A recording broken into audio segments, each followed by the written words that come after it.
Well, hello and welcome to the channel. I'm glad you could join me for this, the final part. This is part 7 of our Huey UH-1D Gunship in 1/32 scale. In this video, we'll be doing the paint, the decals, the final assembly, and the reveal at the end. You're not going to want to miss that. But first, I'd like to say I hope everybody had a very Merry Christmas and a Happy New Year to come. And let's get on with the build. But first, a quick update from our last video that wasn't included in that video. I added more texture to the top of our aircraft using a little bit of Tamiya putty, kind of thinned out a little bit with the Mr. Leveling Thinner to make it a little less pasty, just to add more texture to it. So in getting ready to start our painting, the first thing we're going to do is just take the airbrush and blow out any dust that's been left over from the seam filling and sanding part of the process where we've been working on matching those fuselage halves together. We don't want any of that dust to interfere with our paint or the application of any mask tape that we're going to be putting on. And speaking of masking tape, I like to use the Tamiya. I've tried others, and the Tamiya masking tape is of the highest quality, and it's the best. It really is. And it keeps me from pulling paint off the model, which is kind of important. So we're going to mask up these areas that we don't want to get any overspray on. Also, there are large areas that we need to cover up, especially like here for the engine. So what I'm going to use is just some cut pieces of artist's sketch paper, which tends to be a lot thicker. It's got a lot more body to it, but it doesn't have a glossy coat on it. So I'm going to use that to cover up those areas. And then we also need to fill in using the masking tape these window areas, because we are painting this, and this is the method that I chose to do anyway, is to paint it with the glass, the clear parts, not installed. So we do need to cover up all of our interior so that we don't get any overspray there. And it is pretty time consuming, but it's definitely a needed step right now before we start our painting. Now we're going to be priming everything, so I have to prepare all the parts for our primer. And also I do use these alligator clips to hold our smaller pieces. That way it's much easier to paint and to handle these parts. So I'm going to prime it with Vallejo water-based acrylic, black, thinned out for your airbrush, of course. And we will give it a good coat. And what this is going to do is give us a chance to check out all those seams that we filled and fix anything that needs to be fixed. Now, once our primer base coat here has dried, there are areas that we're going to leave black. So I'm going to use the X22 from Tamiya just to cover those areas, and that's going to be right here on the nose of the aircraft. And also I've decided that textured detail on the top of our aircraft, I'm going to leave that flat black in the final. So I'm just going to give it a good coat of this gloss clear. I hope anyway that it's going to keep the masking tape from sticking to the flat paint too bad, and hopefully we won't pull anything up, because you got to remember that a lot of this model is very, very smooth from the molding process, and I really want to protect it as much as I can from pulling that paint off. So once that dries, we're ready to mask off those areas that we want to stay black.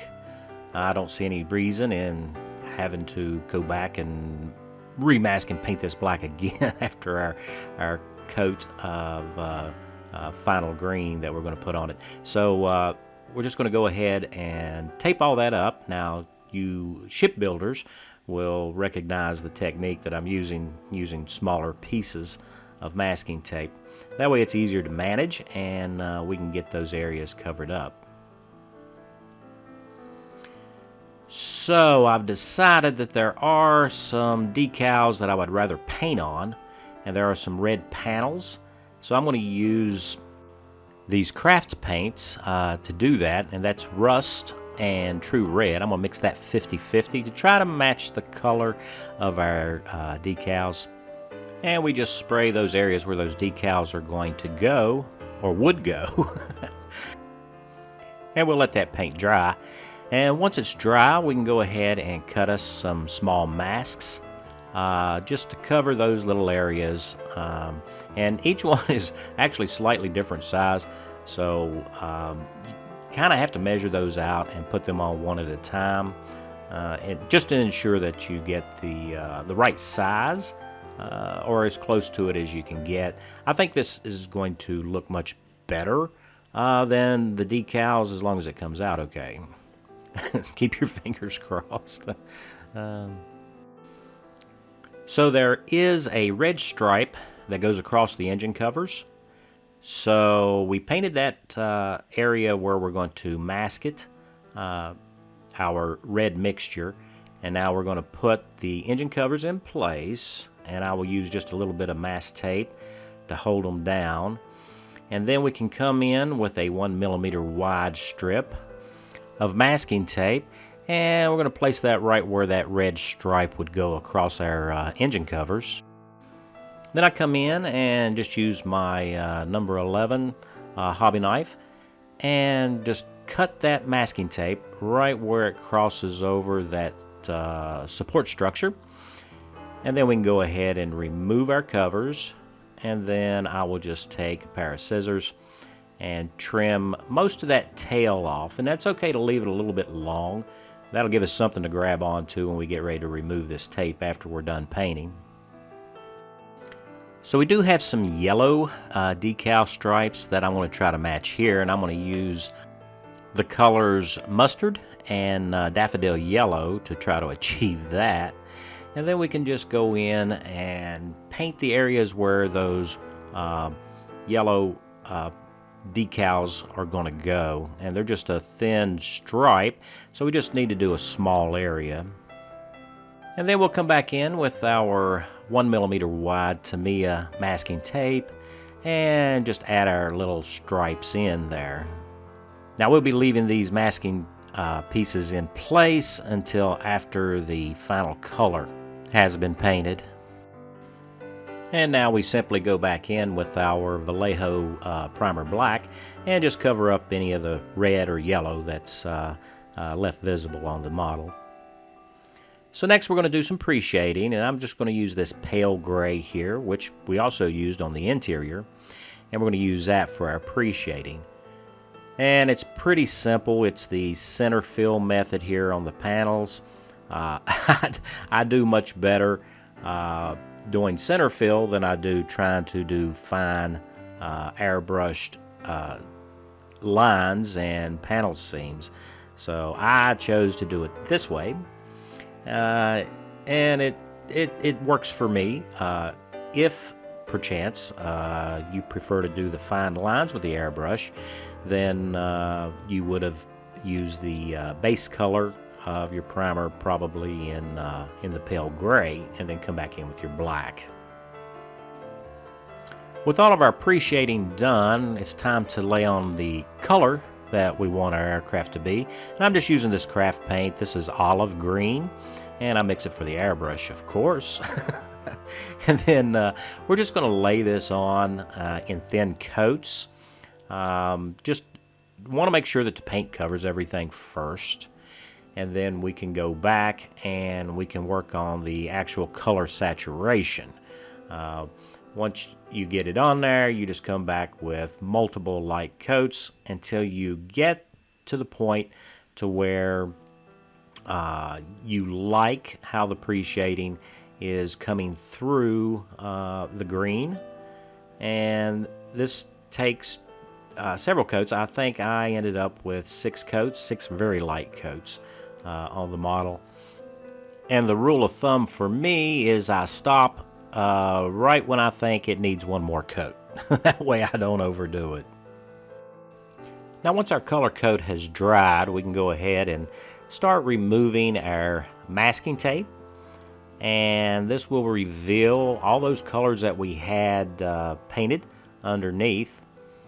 And so where the decals would have been, we now have paint. And we just have to be very careful taking off our masking tape and make sure that we don't peel anything up that we don't want to. Now we may have to come up and touch up some things, but that'll be okay. So now we need to prepare everything for our decals, or decals if you prefer. And I'm just going to coat the entire model with the X22 gloss clear. And these are the tools that we'll be using to apply our decals. So these are the water transfer type decals that are included in this kit. And if you are new to modeling, then maybe you don't know, but you should always separate each of the individual decals from the decal sheet and just use them one at a time. That way you don't mess up any other decals in the process. So it only takes about 20 seconds of soaking the decals in water, and you can use lukewarm water or cold water. It doesn't seem to really affect it for these decals. I just want to check and make sure that they actually move on the transfer paper first. And then we're going to use a little bit of micro set, the setting solution for putting our decals on. It's supposed to help with the adhesion of the decal to the surface. And then we just slide them off into place. And once we've got it adjusted right in position, right where we want it, then we can go ahead and take a cotton bud and just roll it over the decal. Sometimes you may have to put it just at the corner of the decal and soak off the extra fluid, and then you can just roll and press it down. Now, in some instances, we may have to use some microsol, which is a solvent that really softens that decal, and we'll just put that on top of the decal right where there are any areas that we need this decal to settle down around, like rivets or any handles or any other details, panel lines and what have you. And once we get that on there, give it a couple of minutes to work, and then you can just lightly press the decal down around the detail. While we're allowing all of our decals to dry, we can go ahead with more of the assembly. And here we're going to attach our main rotors. So I am using CA glue to do that because we do have painted surfaces here, and I would like to give these main rotors the best opportunity to stay in place and not pop off later on. So I am going to use a clamp to hold it into place while the CA glue sets up, and it doesn't take very long, of course. If you've used CA glue before, you know that it doesn't take long for it to set up. Now I need a little bit of stretch sprue. Now if you watched the build video where I kind of melted one of our adjusted links here for our main rotors, I trimmed those off. So I've got the good one laying down here on the mat, and I'm going to stretch some sprue, and I'm using the good one as a reference for the diameter that I need, because we're going to have to remake the strut that goes between the adjusting nut and the buckle or clevis that goes to our rotor. So we're just going to stretch that out and cut a piece off for that.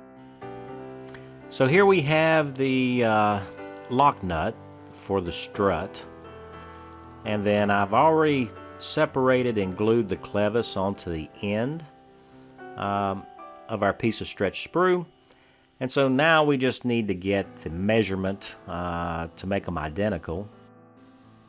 And I'm just using my hobby knife here to mark where I want to cut it.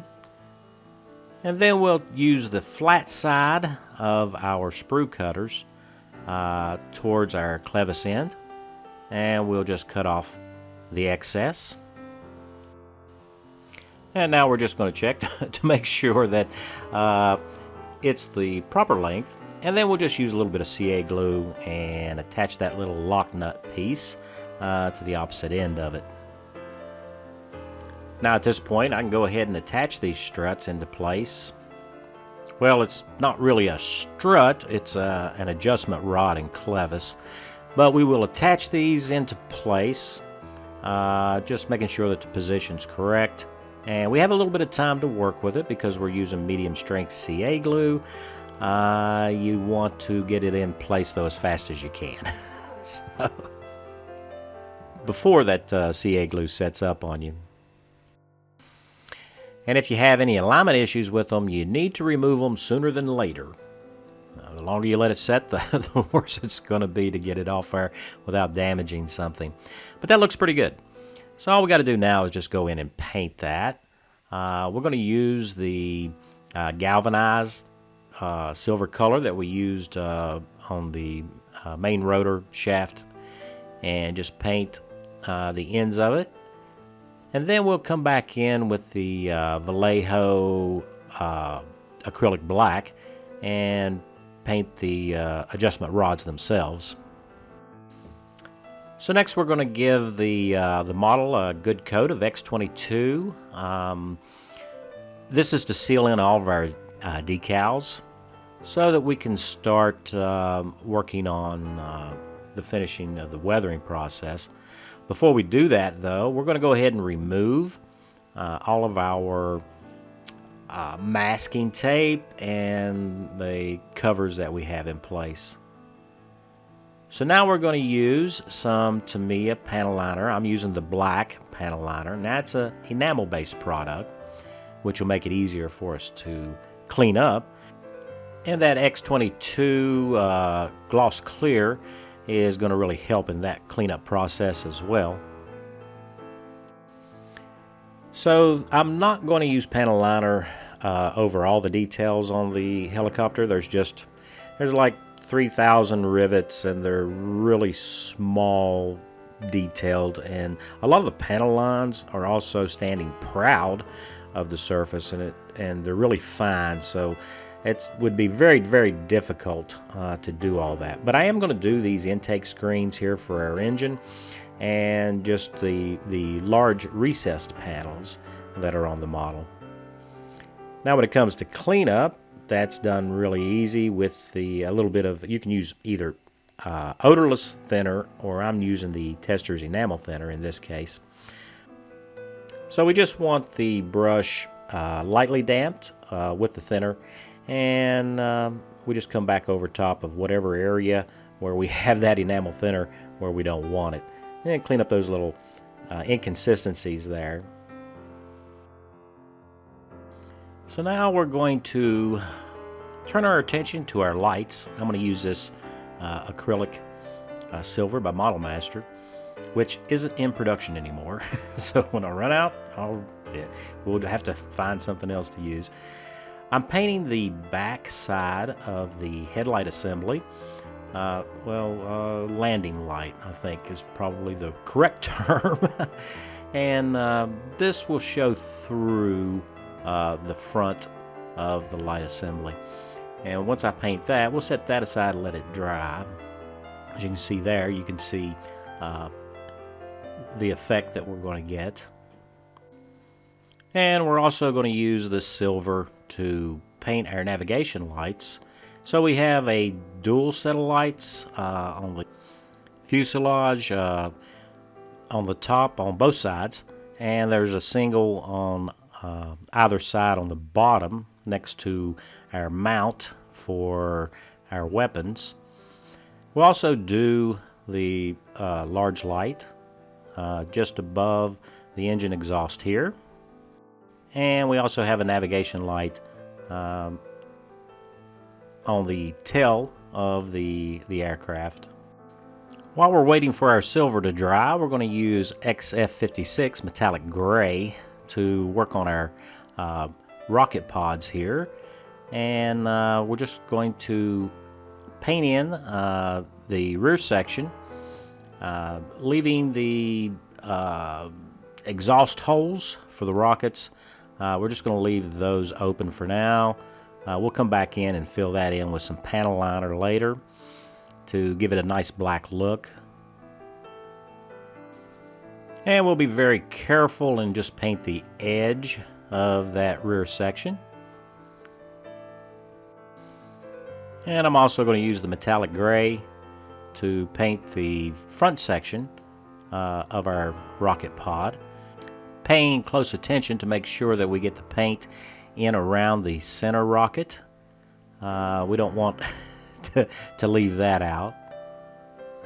And then we'll paint the edge of that as well. And you can see here the effect that we get. I think it looks pretty decent.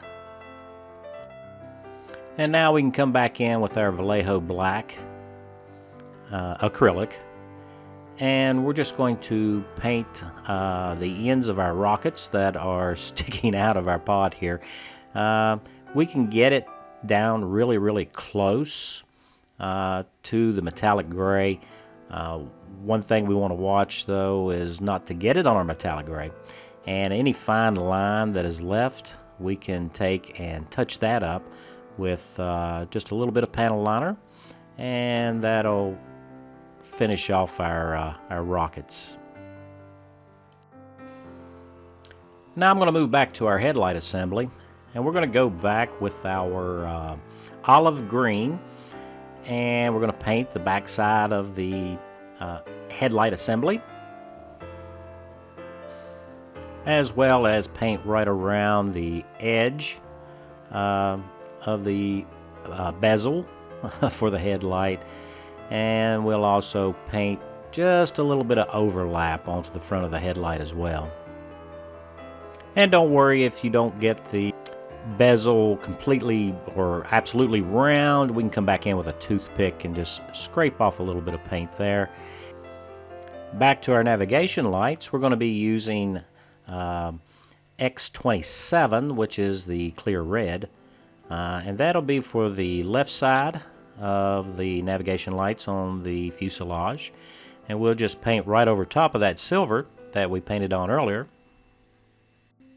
And I did find it necessary to put 2 coats of this red on to get the depth of color that I wanted for the navigation light. And we'll also use this same color for the large light above the exhaust. And I use the X23, which is the clear blue, for the right side of the fuselage, just covering up the silver that we had applied to those lights. And I do have to use I think 3 coats to get the right color saturation that we're looking for here. So we do need to show a little bit of wear from the helicopter in use. We're going to use Testors flat steel enamel for that, and I like to dry brush this on. So using the dry brush method of unloading most of the paint from your brush before trying to apply it to the surface of the model, we will just lightly brush in this flat steel in these areas, especially on the landing skids where soldiers will be stepping on it, and that paint will be buffed off of the metal. And keeping with that same theme, on the edges where the crew and the soldiers are getting in and out of the chopper, we're going to lightly dry brush that onto those edges as well. And we don't want to forget about where our pilots get in and out of the aircraft. We'll go ahead and take care of that. Now for our main rotor, as well as our tail rotor, The leading edges of these rotors have a thin piece of stainless steel for a wear edge, and for good reason, of course, because of dust and debris that may be kicked up during landing and takeoff. Those rotors need to be protected, and so that would also be a shinier piece of metal. And so we're just going to dry brush really lightly, showing light wear on the edge of our main rotor as well as our tail rotor. So while we're dry brushing, I'm going to take and use this dark gray from Testors. It is an enamel paint, and we're going to be doing some dry brushing with that as well. In this case, we're going to use it on our miniguns just to bring out the edges and a little bit of detail on our barrels, and of course the rings that the barrels are mounted in. And we'll do that on the main body of the gun itself, just to show those edges a little bit better. And as you can see here, that's the effect that we're getting. And of course, it's all done to taste. Apply as much or as little as you like. Now it's time to attach our weapons to our aircraft. So I'm just going to take my hobby knife, if I think what it's called, and just scrape off that acrylic paint on the mating surfaces where this part mates to that mounting bracket that's already attached to the airframe. And of course we're going to do that same thing to the bracket itself. That way our glue will have plenty of purchase area to glue this on, so it'll be nice and solid for us. So when it comes to our rocket pods, we have to insert them onto that pylon or bracket that holds it onto the aircraft. And as you can see there's plenty of movement.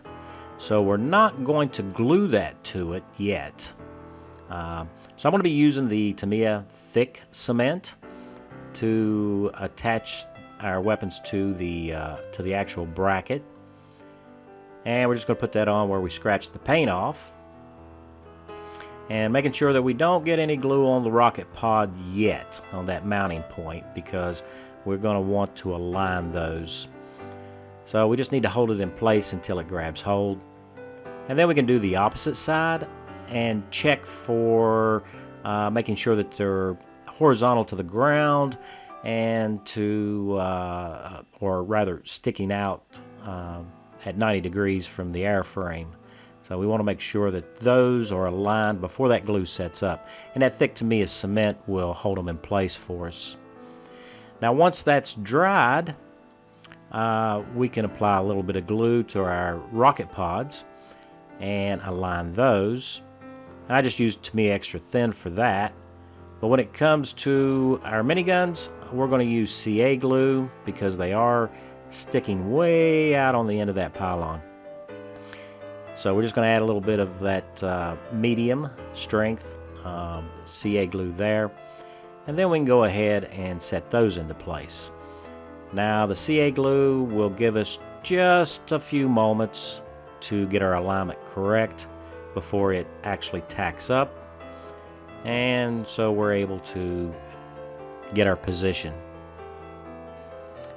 So once we have all of our weapons attached, we can go ahead and give everything a nice flat clear coat of this Model Master acrylic.